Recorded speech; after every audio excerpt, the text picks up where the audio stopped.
جمعے کے دن سے متعلق ہے، خاص طور سے کہ جو آدمی بدھ جمعرات جمعے کا روزہ رکھے، بدھ جمعرات جمعے کا روزہ۔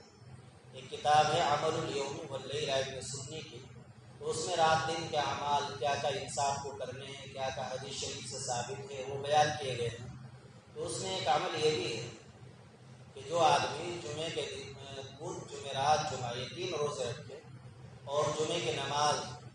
اہتمام کے ساتھ مسجد میں پڑھے اور جمعے کی نماز کے بعد پھر 10 مرتبہ سورہ فاتحہ پڑھے، 10 مرتبہ قل هو اللہ احد، 10 مرتبہ سورہ فاتحہ اور 10 مرتبہ سورہ اخلاص قل هو اللہ احد، اور اس کے بعد پھر یہ کلمات پڑھے، اللہم انی اسألک باسمک الاعلی اعلی اعلی 3 بار، العز العز العز 3 بار، الاکرم الاکرم الاکرم،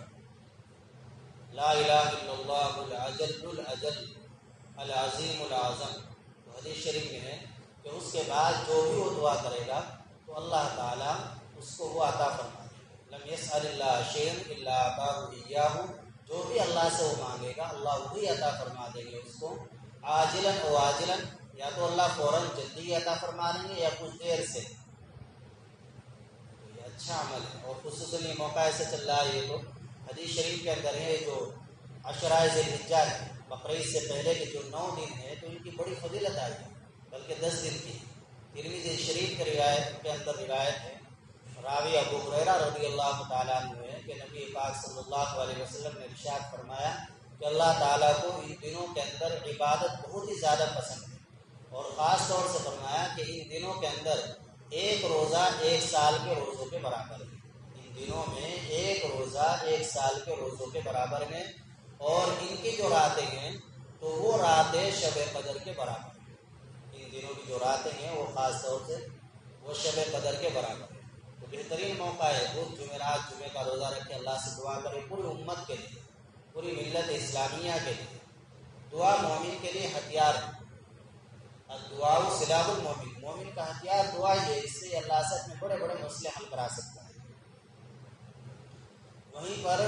اسی کتاب میں عمل الیوم واللیل میں جمعے کے دن سے متعلق 3 باتیں ذکر کی گئی ہیں۔ ایک تو یہی جو ابھی بتائی آپ کو، دوسری بات یہی اسی باب میں یہ ہے کہ جو آدمی جمعے کی نماز کے بعد 7 مرتبہ قل هو اللہ احد، 7 مرتبہ قل اعوذ برب الفلق، 7 مرتبہ قل اعوذ برب الناس پڑھے گا تو اگلے جمعے تک وہ شر سے محفوظ رہے گا، آئندہ جمعے تک وہ شر سے، برائی سے، فتنے سے محفوظ رہے گا۔ یہ بھی بڑا فائدہ ہے۔ اور ایک حدیث شریف اسی باب میں ہے کہ جو آدمی جمعے کی نماز کے بعد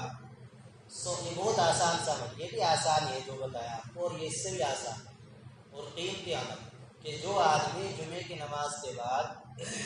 سبحان اللہ العظیم و بحمدہ، سب کو یاد ہے سبحان اللہ العظیم و بحمدہ، 100 مرتبہ جو آدمی یہ پڑھے گا تو 1000 گناہ تو اس پڑھنے والے کے معاف ہوں گے، اور 24,000 گناہ اللہ تعالیٰ اس کے والدین کے معاف کر دیں گے۔ کتنا بڑا فائدہ ہے، ہم اپنے والدین کے لیے کچھ کرنا چاہیے، کر سکتے ہیں۔ سبحان اللہ العظیم و بحمدہ یہ بمشکل 2-3 منٹ لگے گی، 2 ہی منٹ کا عمل ہے، تو 1000 گناہ تو معاف ہوں گے پڑھنے والے کے، اور 24,000 گناہ معاف ہو جائیں گے اس کے